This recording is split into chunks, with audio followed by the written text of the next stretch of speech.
मैं डॉक्टर संगीता दीपक माड़ी, कला विज्ञान और वाणिज्य महाविद्यालय पनवेल हिंदी विभाग में मैं असिस्टेंट प्रोफेसर के तौर पर काम करती हूँ। यहाँ पर ठेस कहानी ली गई है,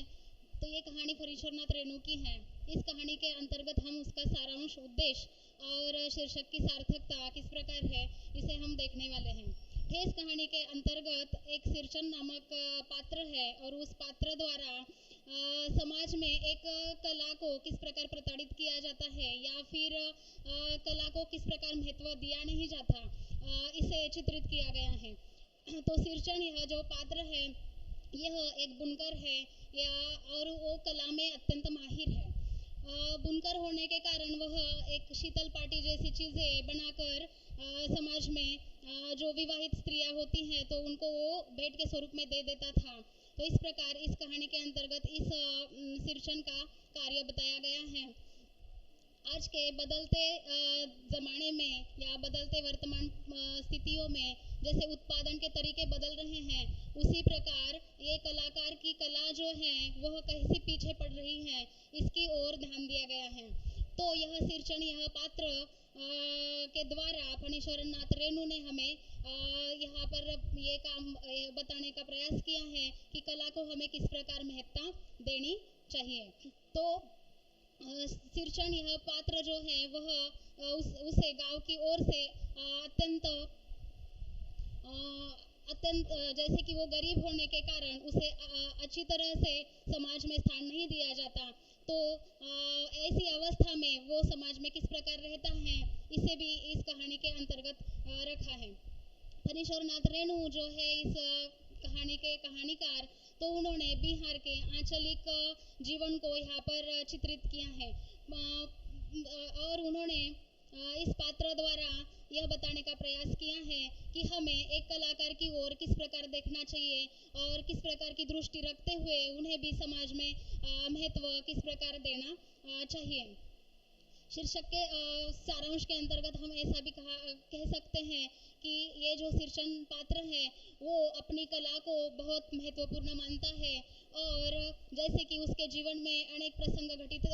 हो जाते हैं, उन प्रसंग की तरफ वो किसी प्रकार देखता है, इसे भी महत्वपूर्ण माना गया है। तो यह सिरचन, यह पात्र जो है कि कथा के अंतर्गत बताया है कि उसकी कला को ज़्यादातर महत्व नहीं दिया जाता, फिर भी वो अपनी कला को जैसे कि महत्व देता रहता है और हर बार उसके स्वाभिमान को ठेस तो पहुंचती है, लेकिन फिर भी वह अपनी हिम्मत नहीं हारता, साहस के साथ उसी समाज में अपना कार्य करता रहता है। समाज उस अत्यंत स्वार्थी रूप से उसकी ओर देखता है या फिर वो गरीब होने के कारण उसको ज़्यादातर महत्व नहीं दिया जाता, फिर भी वह ऐसे समाज में रहकर भी अपना केवल जैसे कि उदर निर्वाह के लिए ही जितना आर्थिक उसे जितना भी अर्थ मिलता है उतना ही वह लेता है, तो उससे ज़्यादा वह किसी से लेने का प्रयास भी नहीं करता। वो अपनी कला को इतना महत्व देता है कि धन से भी ज़्यादा महत्व देता है। वो ये बात जानता है कि कला जो है वो बॉर्न जैसे कि उपजाऊ रहती है और फिर उसे किसी भी धन के द्वारा उसे धन से भी ऊपर वो मानता है। तो इस प्रकार ये कहानी का सारांश है और फणीश्वरनाथ रेणु ने हमें यहाँ पर ये बात बताने का प्रयास किया है कि समाज में रहते हुए जैसे कि उत्पादन के तरीके बदल रहे हैं, लेकिन ये जो कारागिर लोग हैं जो अपनी कला को जीवित रखना चाहते हैं, अपनी कला को महत्वपूर्ण बताना चाहते हैं, तो उन्हें भी किस प्रकार सम्मान मिलना चाहिए, ये इस कहानी के द्वारा फणीश्वरनाथ रेणु ने हमें एक प्रकार की सलाह दी है। उद्देश्य के अंतर्गत हम कह सकते हैं कि समाज में रहने वाले ये जो कलाकार हैं उनके प्रति हमारी नज़र बदलनी चाहिए और जैसे कि हमें उन्हें अच्छा दर्जा भी देना चाहिए, उनकी कला का सम्मान करना चाहिए, जिसके कारण वो अपनी कला को अच्छी तरह से पेश कर सकते हैं। इस कहानी के अंतर्गत जो शीर्षक है जो कि बहुत ही कहानी का शीर्षक कहानी का शीर्षक जो है वो अत्यंत उचित है, क्योंकि यहाँ पर जो सिरचन नामक पात्र हैं तो उसके मन को